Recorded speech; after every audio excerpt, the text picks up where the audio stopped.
Hello friends, मैं अभिषेक आज उपस्थित हूँ आपके सामने 10th क्लास का टॉपिक पॉलिनोमियल्स लेकर।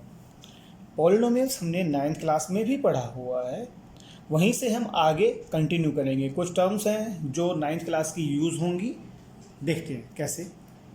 सबसे पहले हम लोग पॉलिनोमियल्स में जानते हैं कांस्टेंट के बारे में। Constant is that whose value is fix.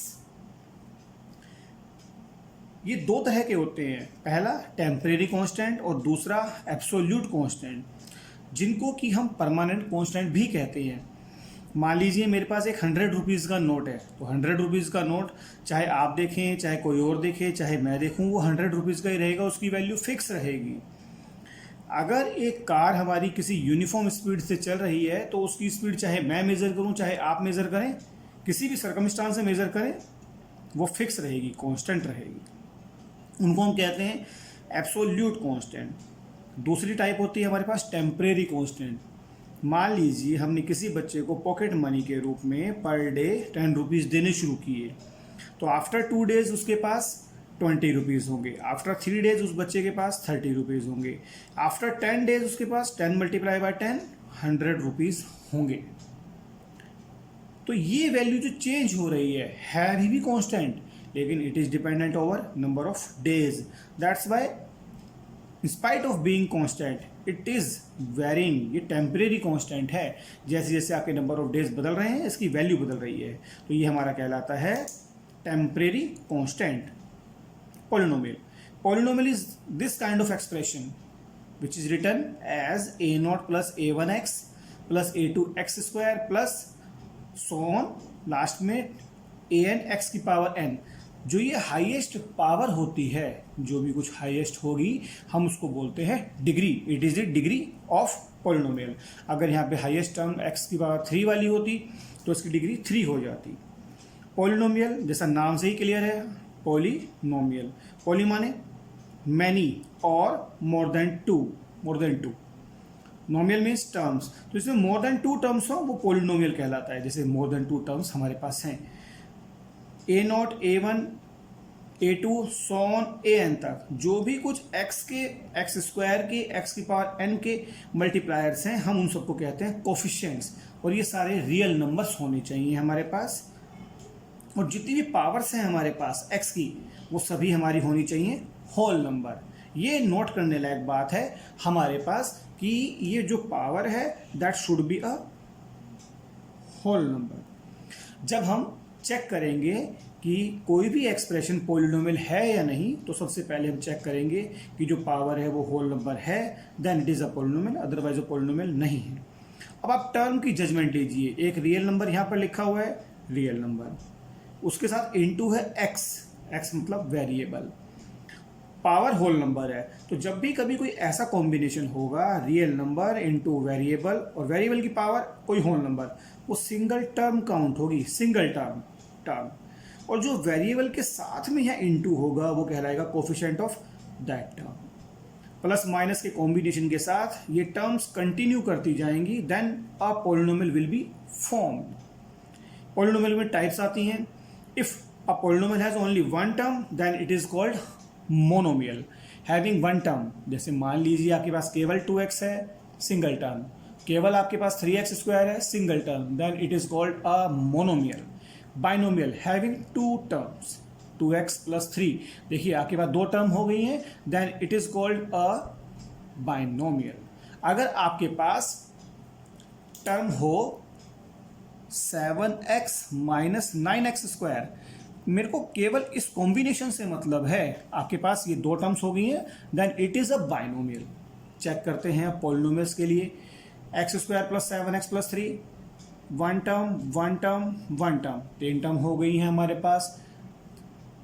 x की जो पावर है 1, ओके, x की जो पावर है 2, हाँ ये भी ओके, दोनों होल नंबर हैं, तो yes it is a polynomial. Question number 2, x plus 1 by x. देखने पर ऐसा लगता है x की पावर 1 और x की पावर यहाँ पर भी 1, ऐसा लगता है कि ये पॉलिनोमियल होना चाहिए, पर नहीं।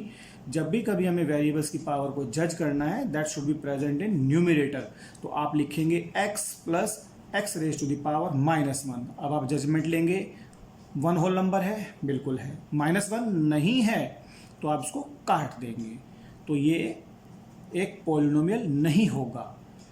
अब आप थर्ड क्वेश्चन की तरफ प्रोसीड करिए। √2 होल नंबर है, सॉरी √2 रियल नंबर है, 8 रियल नंबर है, -3 रियल नंबर है, हाँ वो भी है। x की पावर 1 एक होल नंबर है, मुझे पावर्स होल नंबर चेक करनी है, कोफिशिएंट्स रियल नंबर चेक करने हैं। -2 बिल्कुल नहीं है, 3 बिल्कुल है।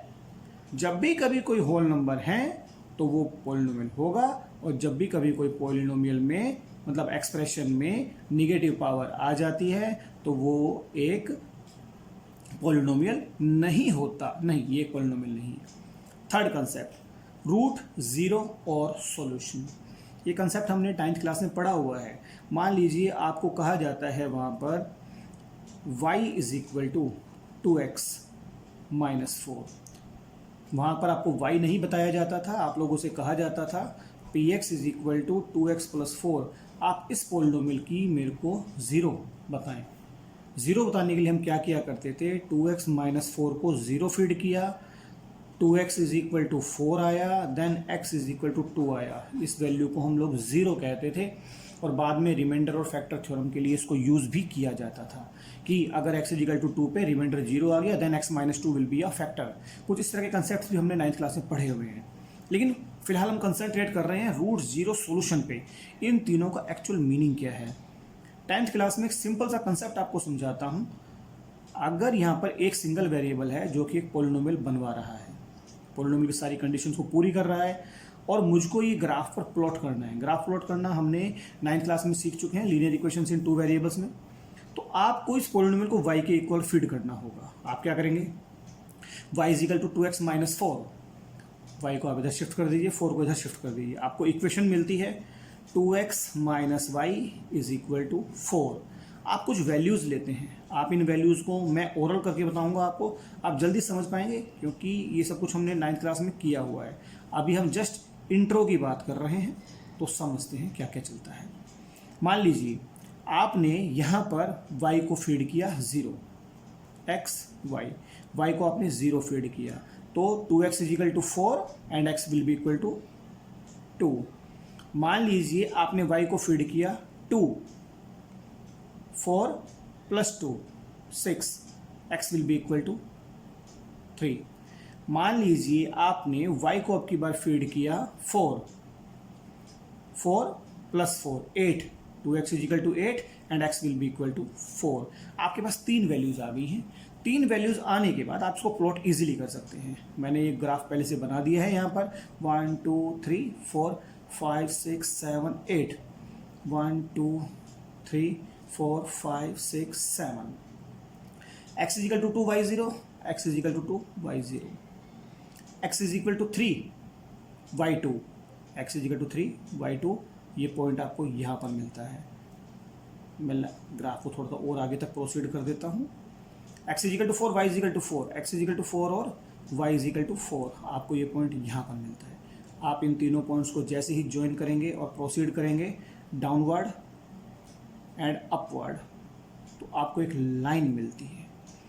अब गौर करने लायक बात यह है कि आपने जिस px को y माना था, रूट फाइंड करने के लिए आप इस 2x - 4 को 0 फीड करते हैं, तो एक्चुअली आप वो वैल्यू फाइंड कर रहे हैं जिसपे कि पॉलिनोमियल 0 हो जाए।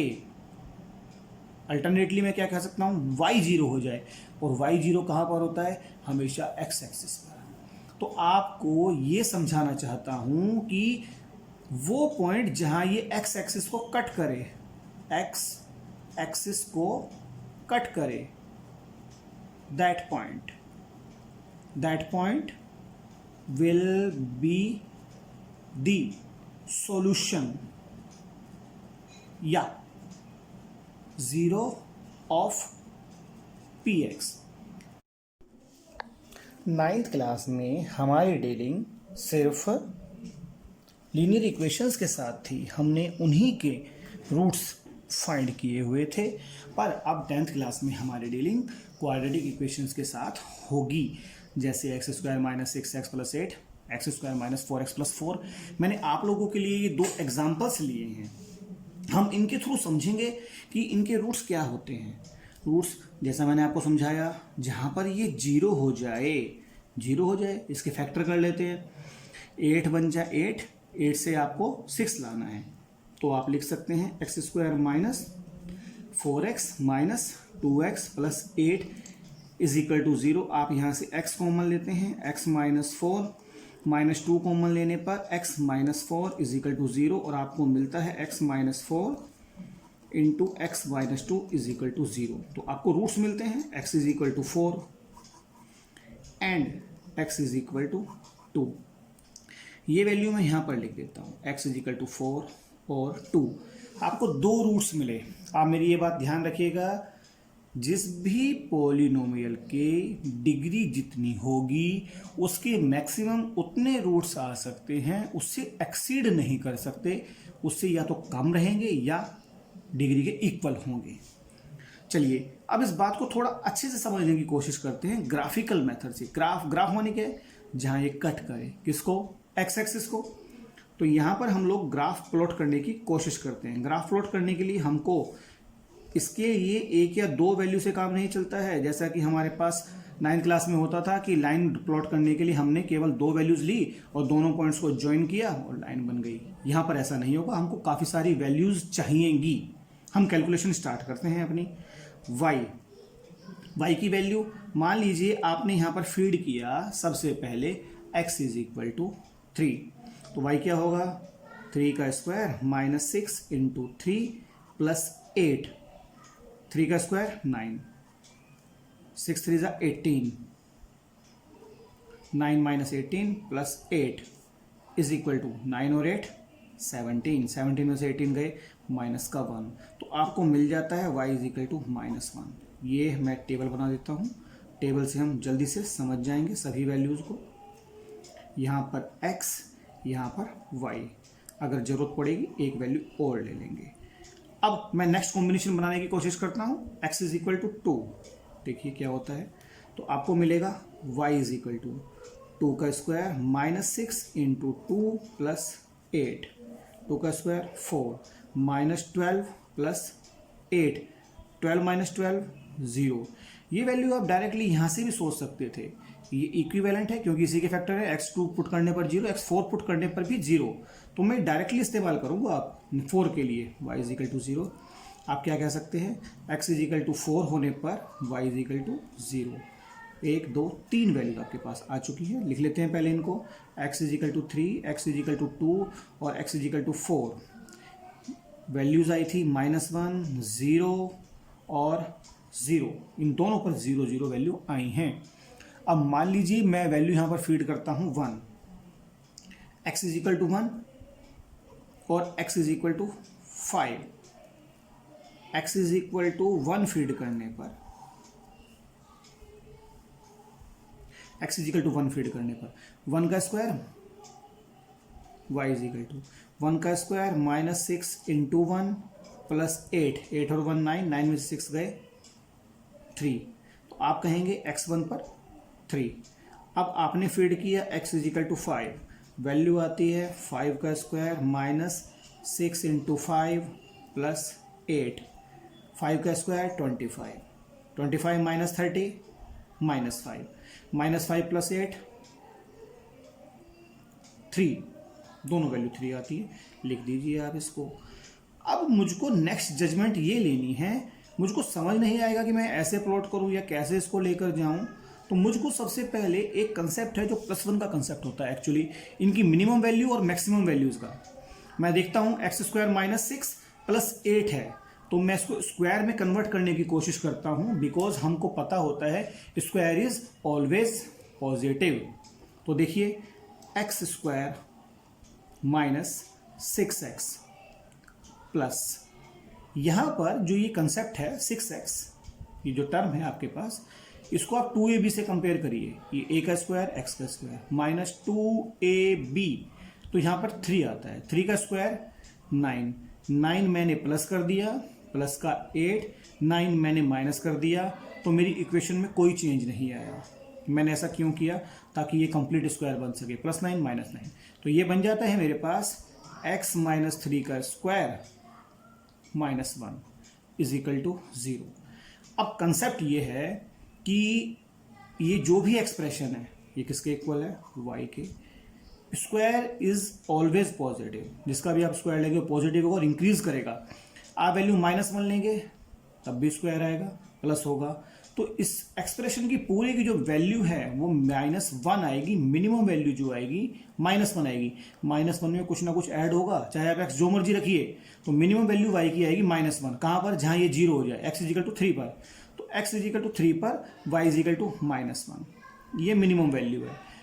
कहने का मतलब ये हुआ कि इसके बाद y की वैल्यू सिर्फ इंक्रीज करेगी, दोनों तरफ सिर्फ इंक्रीज, डाउनवर्ड नहीं आ सकता। सेकंड पॉइंट है आपके पास x = 2 पर, x = 4 पर, x = 2 पे x = 2 पर और x = 4 पर, दोनों पर ये वैल्यू 0 है, मतलब इनको जरूर टच करेगी। इसके बाद x = 1 पे y = 3 है, x = 1 पे y = 3, x = 5 पर भी y = 3। इन सबको ज्वाइन कर दिया जाए फ्री हैंड से। और फ्री हैंड से क्यों करते हैं ये बाकी आप तब समझ पाएंगे जब आप थोड़ा हायर क्लास में आ जाएंगे। इस तरीके से आप देखिए ये 2 पॉइंट्स पे कट कर रहा है, 2 पॉइंट्स पर, तो इसकी होंगी 2 zeros ऑलरेडी वेरीफाइड, वो तो 4 और 2 है ही हमारे पास। अब प्रोसीड करते हैं हम नेक्स्ट क्वेश्चन के लिए। y = x² - 4 + 4 a² + b² - 2ab। आप इसको लिख सकते हैं y = x - 2 होल स्क्वायर। इसकी जो रूट्स होंगे वो होंगे x - 2 = 0 and x will be equal to 2।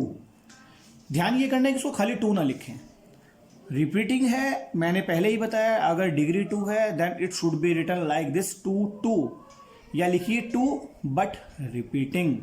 कभी भी इसको सिंगल ना लिखिए। आप सिंगल लिख रहे हैं तो इसका मतलब ये लाइन है, नहीं लाइन तो नहीं है ना, तो आपको यहां पर ये रिपीटिंग फॉर्म में लिखना है 2 और 2।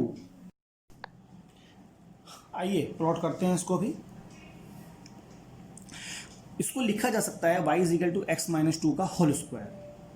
y की वैल्यू 0 होगी जब भी कभी x = 2 होगा, 2 होने पर y 0 हो जाएगा। प्लॉट करने के लिए कुछ वैल्यूज हम ले लेते हैं। यहां पर x है, यहां पर ये y है हमारे पास। मान लीजिए मैंने इसकी वैल्यू दी 2, x = 2, देन y = 0। आप दे दीजिए x की वैल्यू 1, 1 - 2 -1, -1 का स्क्वायर 1 होता है। आप दे दीजिए इसकी वैल्यू 3, 3 - 2 1, 1 का स्क्वायर वो फिर से 1 होता है। आप दे दीजिए इसकी वैल्यू 4, 4 - 2 2 का स्क्वायर 4। कुछ वैल्यूज आ गई है मेरे पास, मैं प्रोसीड करता हूं इसको प्लॉट करने की तरफ। प्लॉट करना इसको बेहद आसान रहेगा, देखते हैं कैसे। x = 2 पर y = 0, मुझको ये पॉइंट मिल गया। x = 1 पर y = 1, x = 3 पर भी y = 1, x = 4 पर y = 1 2 3 4, हमको ये वाला पॉइंट मिल जाता है। और this can be now easily plotted. अभी मेरे पास अगर एक पॉइंट मुझे इधर थोड़ा सा कम लग रहा है, मैं मान लेता हूं अगर मैंने 0 फीड कर दिया होता, अगर मैंने 0 फीड कर दिया होता, x = 0, देखिए 0 - 2 का स्क्वायर 4, फिर से 4 आ गया है। तो जैसे ही आपने 0 रखा तो यहां पर ये वैल्यू 4 आ गई है। अब आप इन सब पॉइंट्स को ज्वाइन कर दीजिए। आपको ज्वाइन करने पर दिखता है कि ये केवल और केवल एक ही पॉइंट पर एक्स एक्सिस को कट कर रहा है, या हम यूं कह सकते हैं कि इंटरसेक्ट कर रहा है, कॉमन पॉइंट रख रहा है। तो केवल इसका एक सिंगल 1 सॉल्यूशन, या आप कहिए 1 रूट होगा, केवल सिंगल रूट होगा इसका। मैं समझता हूं शायद आपको सब कुछ क्लियर होना चाहिए कि 1 रूट कैसे आता है। कभी कभी इस बुक में ऐसा भी लिखा जाता है कि यहां पे केवल वो 2 लिख देते हैं 2 अ रूट, जबकि ऐसा नहीं लिखा जाना चाहिए। लिखा ये जाना चाहिए yes 2 is a root, but it is a repeating root, क्योंकि ये रिपीट कर रहा है, 2 टाइम्स आ रहा है, सिंगल टाइम नहीं है। एनसीईआरटी के कुछ क्वेश्चंस हैं जिनमें कि कुछ ग्राफ्स प्लॉट किए गए हैं। पहला ग्राफ कुछ इस तरीके का हो सकता है, नेक्स्ट कुछ ऐसा हो सकता है, एक ग्राफ आपके पास ऐसा हो सकता है, और फोर्थ ग्राफ आपके पास कुछ ऐसा हो सकता है। यहां पर तो कोई पॉइंट कॉमन ही नहीं है एक्स एक्सिस के साथ, तो इसका आएगा नो सॉल्यूशन, नो सॉल्यूशन, क्योंकि कोई पॉइंट कॉमन नहीं है एक्स एक्सिस के साथ में। ये एक्स एक्सिस है आपका, यहां पर कोई पॉइंट कॉमन नहीं है। यहां पर कट बेशक ये 1 2 3 प्लेसेस पर कर रहा है, लेकिन आपको वाई एक्सिस का इंटरसेक्शन नहीं चाहिए। यहां पर भी लग रहा है ओरिजिन से जा रहा है, ये वाला पॉइंट एक्स का और वाई का दोनों का कॉमन है, लेकिन आपको सिर्फ एक्स की तरह से जज करना है। आप ये देखिए कि इस लाइन के साथ कट कितनी बार है, 1 टाइम, ओनली 1 टाइम, तो इसका 1 रूट होगा। इसके लिए आप जज करिए। अब ग्राफ ने मूव करना शुरू किया, 3 पॉइंट्स पे इंटरसेक्शन है, 1 2 3, तो इसके 3, अब मैं इसको 0 भी बोल देता हूं ताकि आप कंफ्यूज ना हो। सॉल्यूशन रूट 0, तीनों एक ही बात है, इसके 3 जीरोस होंगी। और यहां पर फिर आगे बात, केवल एक पॉइंट कॉमन है, लेकिन लाइन तो नहीं है ना, लाइन नहीं है, तो आप इसको बोलेंगे 1 0, बट रिपीटिंग। आपने ये ध्यान रखना है, हाँ 1 0 है पर वो रिपीटिंग है। आपकी यहां पर एनसीईआरटी की फर्स्ट एक्सरसाइज इजीली हो जाएगी, आप उसको सोल्व करिएगा, बड़ी आसान है।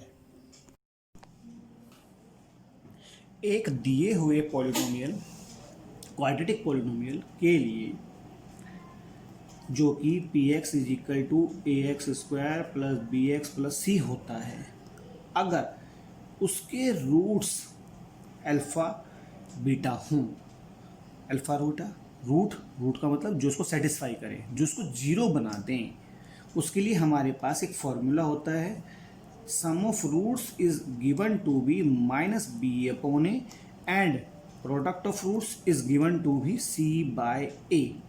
ये फार्मूला होता है हमारे पास, और हम इस फार्मूले को यूज करके पॉलिनोमियल भी बनाते हैं। कैसे बनाते हैं? If sum of roots and product of roots is given, then we say that px can be written as x square minus sum of roots into x plus product of roots। मैं आप लोगों को ये basic formula derive करना सिखा रहा हूं कि ये फार्मूला आता कहां से है। हमको ये रिलेशनशिप भी वेरीफाई करना होता है किसी भी क्वाड्रेटिक पॉलिनोमियल के लिए। मान लीजिए मैं आपके लिए एक पॉलिनोमियल लिख रहा हूं, x square minus 7x plus 12 is equal to 0। आप क्या करेंगे, यहाँ पर कोफिशिएंट्स जज करेंगे। कोफिशिएंट्स किससे जज किए जाते हैं? A X square plus B X plus C is equal to 0। आप कहेंगे here a is equal to x square का कोफिशिएंट 1, b x का कोफिशिएंट -7, c कांस्टेंट टर्म। तब आप रूट्स फाइंड कर फाइनली बताएंगे कि sum of roots will be equal to minus B by A, product of roots is equal to C by A. आपको ये verify करना होगा। ये क्वेश्चन भी आता है हमारे यहाँ बोर्ड में, और कभी कभी आपको रूट्स गिवन होंगे, आपको पॉलिनोमियल लिखना होगा, वो आप इस तरह से लिखेंगे। तो ये बना कैसे है, डेरिवेशन कैसे है इसका, मैं आपको वो सिखा रहा हूं, डेरिवेशन। इसके बाद क्वेश्चंस करेंगे हम लोग। If x is equal to alpha beta are roots, then 9th class में हमने फैक्टर थ्योरम पढ़ी है। Factor theorem states that if at x is equal to alpha और x is equal to beta a polynomial vanishes, then x minus alpha and x minus beta will be the factors। वो factors होंगे। अगर factors होंगे then polynomial can be written as, 2 factor है, दोनों हमको मिल गए हैं, तो आप क्या करेंगे, उनको मल्टीप्लाई कर देंगे। X minus alpha X minus beta, multiply करने के बाद एक्स की एक्स से multiplication X square minus beta X minus alpha X plus alpha beta. तो आपको मिल जाता है X square minus X common लेकर alpha plus beta plus alpha beta. देखिए आपको मिल गया। If roots are given then you can easily write P X is equal to x square minus sum of roots alpha plus beta x plus product of roots, S and P stands for sum and product. अब ये verify करना रह गया कि सम इसके equal और product C by ए के equal कैसे आता है। जो आपको पी एक्स गिवन है वो एक्चुअल में गिवन है A X square plus B X plus C generalized form. यहाँ तो एक्स स्क्वायर का कोफिशिएंट ए है, यहाँ पर एक्स स्क्वायर का कोफिशिएंट 1 है। तो दोनों को कंपेयर करने के लिए हम ए से डिवाइड कर देते हैं, 0 बाई ए 0। तो आप उसको लिख पाएंगे X square plus B by A X plus C by A, और आपके पास ऑलरेडी क्या गिवन है X square plus alpha plus beta minus है, सॉरी यहाँ पर एक्स प्लस अल्फा बीटा। आप इसको क्या लिख पाएंगे X square minus alpha plus beta x plus alpha beta. अब आप कंपेयर कर लीजिए, कंपेयर करने के बाद आपको क्या मिलेगा, आपको मिलता है alpha plus beta is equal to minus B by A and alpha beta is equal to C by A. आपको यही मैं समझाना चाह रहा था कि ये बेसिक फॉर्मूला कहाँ से डिराइव हुआ है। अब फैक्टराइज कर लेते हैं। मैं आपको फैक्टर करने का भी एक तरीका सिखाना चाहूँगा जो बिल्कुल एग्जैक्ट पिन पॉइंटेड होगा। पहले कुछ क्वेश्चंस कर लेते हैं। अब हमारे पास ए की वैल्यू, बी की वैल्यू, सी की वैल्यू आ गई है। मिडिल टर्म स्प्लिटिंग से अगर फैक्टर करते हैं तो हमको एक बात का ध्यान रखना होता है, फर्स्ट कोफिशिएंट एक्स स्क्वायर का और लास्ट कांस्टेंट टर्म को आपने मल्टीप्लाई करना है विद साइन। इधर पहली कोफिशिएंट है मेरे पास प्लस का 1, लास्ट का है प्लस का 12, मल्टीप्लाई करके आता है प्लस 12। तो आपको मिडिल टर्म स्प्लिटिंग में 12 के ऐसे फैक्टर्स ढूंढने हैं जिनको जो साइन है प्लस प्लस करके 7 आए।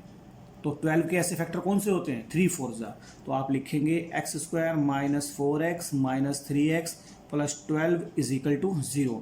आप यहाँ से x कॉमन ले लेंगे, x minus 4 minus 3 x minus 4 is equal to 0। आपको फैक्टर्स मिल जाते हैं x minus 4 x minus 3। Alpha की वैल्यू आपके पास 4, बीटा की वैल्यू आपके पास 3। नाउ आपने alpha plus beta 4 plus 3 is equal to 7 और माइनस बी बाई ए की जजमेंट लेते हैं, माइनस बी भी माइनस 7 है, ए 1, तो आपको मिल जाता है 7। फिर अल्फा बीटा प्रोडक्ट 4 इंटू 3 आपको मिलता है 12 और सी बाई ए आप चेक करेंगे C12 A1 12 बाई 1 12। देखिए दोनों इक्वल हैं, दोनों ये भी इक्वल हैं और ये दोनों भी इक्वल हैं। As alpha plus beta is equal to minus B by A और alpha beta is equal to C by A. Verified. मैं आपको एक क्वेश्चन और करके दिखाना चाहता हूँ। X square minus 9x minus 22, X square का कोफिशिएंट 1 प्लस का 1 इंटू करिए कांस्टेंट टर्म माइनस 22 से, तो आपको मिलता है माइनस 22। ध्यान करिएगा, जो हमारे पास साइन आता है हमने मल्टीप्लिकेशन के फैक्टर ऐसे करने हैं कि उनको जो साइन आया है प्लस आया तो ऐड करके आना चाहिए, माइनस आया है तो मिडिल टर्म माइनस करके आनी चाहिए। ये स्पेसिफिकली ध्यान करिए, ये ना कहिए कि मल्टीप्लिकेशन में हम मिडिल टर्म स्प्लिट करेंगे तो प्लस या माइनस करके, प्लस या माइनस नहीं, जो साइन आया है वो आपको करना हो। ठीक है, 22 के ऐसे फैक्टर्स की 9 आ जाए, 11 एंड 2। तो यहाँ पर सबसे पहले मैं लिख देता हूँ here a is equal to 1, b is equal to minus 9, c is equal to minus 22।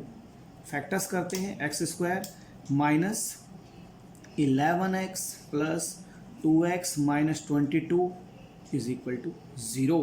आपने x कॉमन लिया, x minus 11 plus 2 x minus 11। x minus 11 पहचान ये होती है दोनों सेम होने चाहिए तभी सही होगा। x माइनस 11 कॉमन लिया गया, x plus 2 is equal to 0। Either x minus 11 is equal to 0 और x plus 2 is equal to 0। अब आइदर और क्यों लिखते हैं? आइदर और इसलिए लिखा जाता है बिकॉज एट ए टाइम दोनों के दोनों x सेम वैल्यू एज्यूम करेंगे, तो या तो x 11 आएगा या फिर x इजिकल टू -2 आएगा। ऐसा तो नहीं हो सकता कि 11 भी रखें और -2 भी रखें, तो इसलिए यहाँ पे आइदर और लिखा जाता है। तो यहाँ हमको मिलता है x इजिकल टू 11 पहला root alpha, x is equal to -2 ये हमारे पास है सेकेंड रूट, इसको हम नाम देंगे beta. x is equal to 11 alpha, x is equal to -2 beta. अब हम फाइंड करते हैं अल्फा प्लस बीटा की वैल्यू। अल्फा प्लस बीटा कितना होगा? पहला वाला रूट 11 प्लस -2, तो हमको मिलेगा 11 plus -2 is equal to 11 minus 2 is equal to 9। अब हम फाइंड करते हैं माइनस का b अपॉन a, माइनस का b upon a minus as it is b की वैल्यू हमारे पास है -9, -9 अपॉन 1 इज इक्वल टू -9। दोनों के दोनों सेम आए, हैंस वेरीफाइड। नाउ टर्न है अल्फा बीटा की। Alpha beta is equal to हमको मिलता है, अल्फा की वैल्यू आपके पास 11 है, बीटा की वैल्यू आपके पास -2 है, आपको मिलता है -22। और c अपॉन ए के लिए आपको कैलकुलेशन देखनी है, -22/1 इज इक्वल टू -22। ये दोनों भी इक्विवेलेंट हैं, हैंस रिलेशनशिप वेरीफाइड। आपने करना क्या होता है? सबसे पहले रूट्स फाइंड करने होते हैं। आपके पास दोनों रूट्स आ जाते हैं alpha and beta. Alpha beta आने के बाद आपने अल्फा प्लस बीटा फाइंड करना है। अल्फा प्लस बीटा फाइंड करने के बाद आपको -b अपॉन a फाइंड करना है, दोनों को इक्वल बताना है। अल्फा बीटा और c बाय a चेक करना है इक्वल है, अगर इक्वल है तो रिलेशनशिप वेरीफाइड, अदरवाइज नहीं। आइए आगे बढ़ते हैं। Find a polynomial if roots given है 3 2, सेकंड क्वेश्चन 1/4 1/3 -4 4। तो यहाँ पर पॉलिनोमियल कैसे लिखा जाएगा? Polynomial is equal to x square minus sum of roots x plus product of roots. वो क्या होगा? X square minus 3 plus 2 into x plus 3 into 2 means x square minus 3 plus 2 5x plus 3 into 2 6। चलते हैं second polynomial की तरफ। px is equal to x square minus 1/4 plus 1/3। अगर आपको सम और प्रोडक्ट डायरेक्ट गिवन हो, जैसा कि एनसीईआरटी के क्वेश्चंस में है, तो आप सम डायरेक्टली फीड कर दीजिए, प्रोडक्ट आप डायरेक्टली फीड कर दीजिए। ध्यान रखिएगा ये गलती ना हो कि सम और प्रोडक्ट ऑलरेडी गिवन हो, हम उन्हीं को रूट समझ लें। रूट अलग चीज है, सम प्रोडक्ट अलग चीज है। प्लस 1/4 इंटू 1/3 आपको मिलता है एक्स स्क्वायर माइनस 4 3 का LCM 12, 12 divide by 4 3, 3 into 1 3, 12 divided by 3 4, 4 1 जा 4 एक्स प्लस 1/12। तो पॉलिनोमियल आपको मिलेगा x square minus 7x/12 plus 1/12। Third part px is equal to x square minus sum of roots -4 plus 4x plus -4 into plus 4 x square -4 plus 4 0 0x 0 -4 into 4 -16 plus minus -16 answer. तो इस तरीके से हमारी second तक ये सब कुछ खत्म होता है। आशा करता हूँ आपको समझ में आया होगा। Thank you.